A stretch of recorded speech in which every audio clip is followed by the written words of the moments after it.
સુરત શહેર પોલીસ દ્વારા હાલમાં વ્યાજખોરો સામે કાર્યવાહી શરૂ કરાઈ છે। ત્યારે વ્યાજખોરોનો ભોગ બનેલા લોકોને પોલીસની મદદ લેવા અને વ્યાજખોરો પાસેથી ઊંચા દરે રૂપિયા ન લઈ બેંકમાંથી આ સરકારી લોન મેળવવા સમજ આપવામાં આવી હતી। સુરત પોલીસ કમિશનર અનુપમસિંહ ગેહલોત દ્વારા હાલમાં જ વ્યાજખોરો સામે ઝુંબેશ કહો કે અભિયાન હાથ ધરાયું છે અને દરેક પોલીસ મથક વિસ્તારમાં વ્યાજખોરો વિરુદ્ધ કામગીરી કરવા આદેશ અપાયા છે। તે સુરત શહેર ઝોન 2માં આવતા સલાબતપુરા, ઉધના, લિંબાયત, ડિંડોલી અને ગોડાદરા પોલીસ મથક વિસ્તારનો લોક દરબાર ભાટેના ખાતે યોજાયો હતો, જેમાં વ્યાજખોરોનો ભોગ બનેલા મોટી સંખ્યામાં લોકો હાજર રહ્યા હતા અને ઊંચા વ્યાજે રૂપિયા આપનારો સામે કાર્યવાહી કરવા લોકોની ફરિયાદ લીધી હતી અને ઊંચા વ્યાજે રૂપિયા આપી ગરીબ મધ્યમ વર્ગીય લોકોને પરેશાન કરનારા વ્યાજખોરો સામે કાર્યવાહીની વાત કરવાની સાથે લોકોને સરકારી લોન લેવા માટે અપીલ કરી તેઓને સરકારી લોન અપાવવા પ્રયાસ કર્યા હતા। સુરત શહેરના ઝોન 2 વિસ્તારમાં 5 પોલીસ સ્ટેશન આવ્યા છે।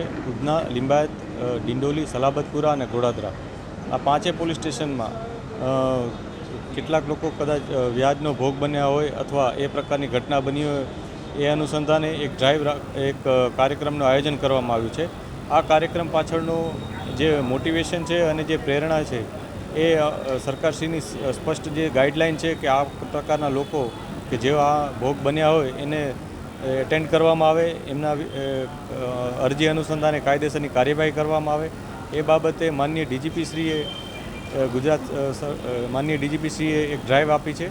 એ ડ્રાઈવ અનુસંધાને અમારા સીપી સાહેબે આ પ્રકારના કેમ્પેન આયોજન કરવા માટેની અમને સૂચના આપી છે, જે અનુસંધાને એસએમસી ભાટેના હોલ ખાતે એક કેમ્પેનનું આયોજન કરવામાં આવ્યું છે। આ કેમ્પેનમાં આપ જોઈ શકો છો કે અમે અલગ અલગ સેક્શન્સ બનાવ્યા છે, જે પોલીસ સ્ટેશન્સ વાઇઝ આ સેક્શન્સ છે, જેમાં તમામ પોલીસ સ્ટેશનની પોતપોતાની એક ટીમ બેસશે।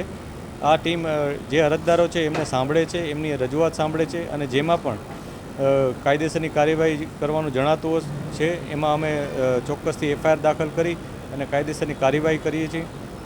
આ સમગ્ર કેમ્પેન માટે અમે છેલ્લા 3 દિવસથી અલગ અલગ વિસ્તારમાં એનાઉન્સમેન્ટ પણ કરી રહ્યા છીએ। રેડિયોની ચેનલ્સ અને મીડિયાના અન્ય મિત્રો મારફતે પણ અમે આ પ્રચાર પ્રસાર કર્યો છે કે જેથી અરજદારો મહત્તમ સંખ્યામાં આજે અહીંયા આવે, પોતાની રજૂઆત કરે। આ તો સુરત પોલીસ દ્વારા ગરીબ અને મધ્યમ વર્ગીય લોકોને વ્યાજખોરોની ચુંગાલમાંથી મુક્ત કરાવવા શરૂ કરેલી કામગીરી ખરેખર પ્રશંસનીય બાબત છે। Bureau report G24 news.